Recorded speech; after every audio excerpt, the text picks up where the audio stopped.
le rap c'est easy comme un exercice de maths. MC t'es mort dans l'œuf, MC t'es mort sur l'île de Pâques. J'rappe, je mets leur album à l'amende avec un seul track, un seul braque. Ces jeunes gardins rêvent de vivre dans une pub de parfum.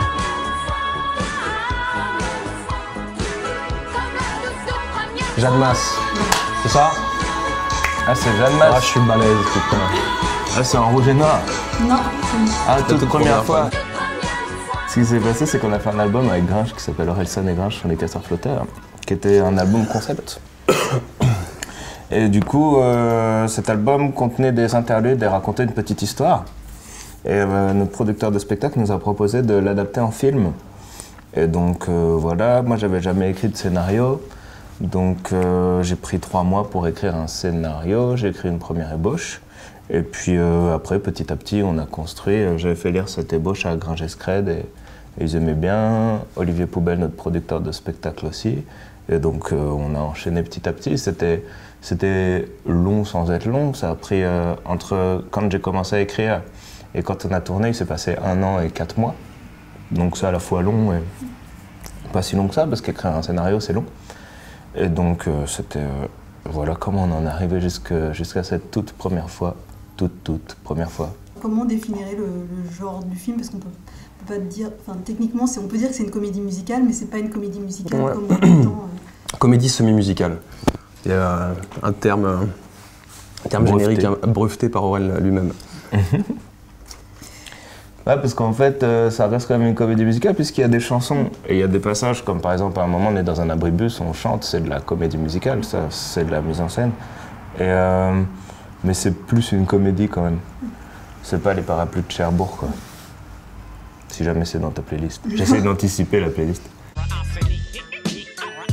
Ok, Doc Gineco. Doc Gineco. Comptez sur vous pour reconnaître à nouveau le titre de la chanson. Affaire de famille. Voilà, Asia. On a oublié de créditer Asia qui chante dans cette chanson. C'est la famille d'Aurel, ouais. Il y a toute la famille d'Aurel au grand complet. N'importe quoi. Il y a la grand-mère, il y a la maman, Ouais, le petit après frère. ma mère, on la voit vite fait. Elle est Non, dans plus que le papa. figuration. Il n'y a pas mon père, il y a mon frère, il n'y a pas ma sœur. Et il y a nos potes dedans surtout. En fait, il n'y a que 4 ou 5 vrais acteurs. Enfin, non, t'en as quand même des second rôles qui sont des gens qui ont déjà joué la comédie, mais le plus gros du casting, c'est que nos potes, quoi. Donc du coup, c'était une des raisons pour lesquelles on voulait faire le film aussi, parce qu'on savait qu'on avait des potes qui étaient charismatiques et qui avaient beaucoup de talent, et on voulait aussi les mettre en avant, quoi. Mais c'est vrai que c'est vraiment un film de potes et ouais, limite familial. Et de faire tourner votre grand-mère. Enfin, Ça me fait toujours bizarre quand on me dit faire tourner votre grand-mère. J'ai l'impression que... C'est pas courant. Hein. Et puis, ouais, non, c'est pas courant. Elle joue bien. Ouais, elle joue bien, elle joue super bien. Mais justement, quand on a écrit le scénario avec Christophe Offenstein et Stéphanie Murat, c'était une idée de Stéphanie à la base.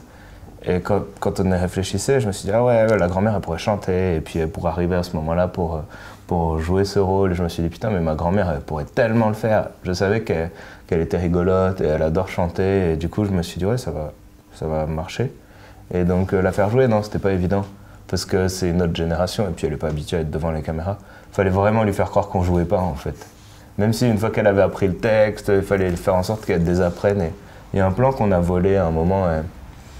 Elle me dit au revoir et elle me dit qu'il y a mon grand-père qui attend dans la voiture. Là, ce plan-là, on l'a volé. C'est une musique de film. Ouais, c'est dans Maman, j'ai raté l'avion. Parce que Casseurs Flotteurs, c'est les deux cambrioleurs de Maman, j'ai raté l'avion, Harry et Marvin. Et que voilà, notre nom, on s'est inspiré de ces deux mecs pour trouver le nom de notre groupe, parce que c'est un film, un film de notre génération, c'est un classique de notre génération, et que voilà, on mate encore, chaque Noël il doit passer sur une chaîne obscure du câble et qu'on le mate à chaque fois que ça passe. Et qu'on trouvait marrant de s'approprier le nom de ce binôme un peu bancal quoi, dans le cambriolage, parce qu'on estimait qu'on venait un peu faire la même chose dans le rap, quoi, une espèce de cambriolage loupé. Voilà pourquoi Casseurs Flotteurs. Et mis à part ce film, est-ce qu'il y a d'autres comédies de cette époque que vous pourriez nous citer qui ont un peu bercé Moi je pense à La course aux jouets, un truc comme ça. 36-15 Père Noël. Schwarzenegger ou Ah oui. truc et tout. Je sais pas, des films de Ouais, Noël, plein. comédies de Noël un peu Pas populaire, mais un peu naze, quoi. Moi-même, les Goonies, Roger Rabbit, j'ai qu'un film, t'as remarqué, je sors toujours le même. Qu'est-ce qu'il y avait d'autre? Putain, il y en avait 10 000. Beethoven. Ouais, Junior le Terrible. Oh, Junior le Terrible, c'était cool. Qu'est-ce qu'il y avait d'autre? Je sais pas, il y en avait plein. Tous les films de John Hughes, Ferris Bueller, des trucs comme ça, c'était de la bombe. Même Hollywood peut rien y faire, t'es face à une légende. J'ai pas des effets spéciaux d'odeur, mais je te baise et tu sens plus tes jambes. Et je vole ton Oscar quand je te ken. Je porte en pendentif, c'est qu'une fois de plus où je te vois et je change de chaîne. Ton dernier bon film c'était Taxi. Madame, la seule chose moins crédible que ton rap c'est ta mort dans Batman. En fait, c'est Pierre Ninet qui avait l'idée de cet épisode de faire rapper Marion Cotillard. Et du coup, vu que c'était un truc de clash, il m'avait demandé de clasher Marion. Et du coup, c'était marrant parce que je réfléchissais, je me disais, ouais, qu'est-ce que je vais dire et tout. Et je commence à lui envoyer un bout de texte et tout. Et je lui dis, ouais, c'est pas un peu bateau le truc de la mort dans Batman et tout. Et il me dit, non, non, c'est rigolo, mets-le. Et je me dis, ouais, tu crois qu'elle va apprécier? Et il dit, bah ouais, je pense, mais il faut lui demander. Et du coup, j'avais enregistré le truc sur le dictaphone et je lui avais envoyé avant, voir ce qu'elle en pensait. Et elle a dit, oh, c'est super, c'est marrant et tout, on le fait. Et puis je pense que ça la faisait marrer d'ironiser là-dessus, quoi. Et ça m'a fait bizarre parce que justement, avant de faire le film, on n'avait jamais joué la comédie.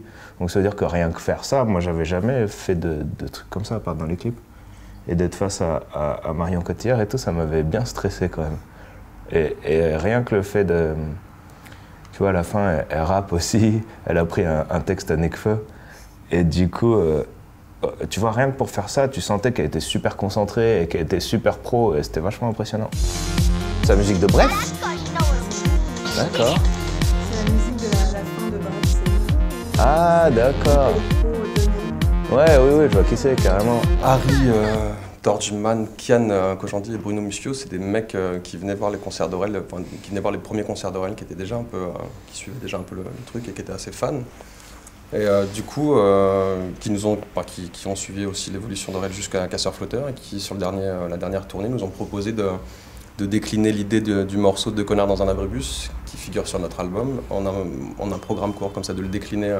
C'était quelque chose qui leur tenait à cœur, je sais pas, ils avaient très envie qu'on s'y essaye. Et on s'est retrouvés à écrire autour d'une table à 6 avec Aurel et moi, Kian, Bruno, Flaubert de Golden Moustache et le petit frère d'Aurel qui s'appelle Clément.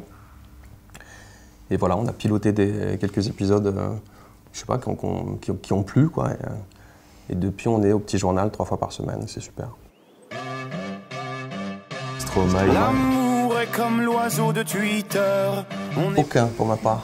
Je suis resté très analogique encore. J'étais pas trop sur Insta, un petit peu sur Instagram, et il y a très comme un peu. Facebook qui s'appelle Gringe Officiel et qui mériterait d'avoir beaucoup plus de Ça s'appelle followers. comment? Gringe Officiel, non? Ouais, c'est ça. Comment tu l'écris? G-R-I-N-G-E-O-2-F-I-C-I-E-L. Tout attaché, mais c'est ça. Tout attaché. Exactement. Vous tapez ça dans Facebook parce qu'il faut ramener des followers. Et Le petit marchand de tapis. Instagram, Mais Facebook. beaucoup moins qu'Aurel. Aurel, toi, t'es sur Twitter, Ouais. t'es partout. Mais moins qu'avant. Avant, j'étais à Donf. C'est comme ça que je me suis fait connaître un peu avec MySpace et sur Twitter, je postais beaucoup et je répondais beaucoup. Puis en fait, j'ai plus le temps. Puis je me suis rendu compte aussi que la plupart des trucs que je postais, il ferait mieux d'être dans des chansons ou dans le film ou tout simplement dans Bloqué. Et d'ailleurs, on a fait pas mal de trucs comme ça. On a regardé un peu tout ce qui traînait. Et des fois, c'est des trucs qu'on aurait pu foutre sur Twitter, qu'on fout dans Bloqué. Et sinon, je vais voir, mais avec modération, quoi. En général, je vais voir le premier jour, quand on poste un nouveau clip. Je regarde genre les 30 premiers commentaires, et puis après, j'y vais plus jamais. Je suis resté bloqué sur la première trilogie de George Lucas.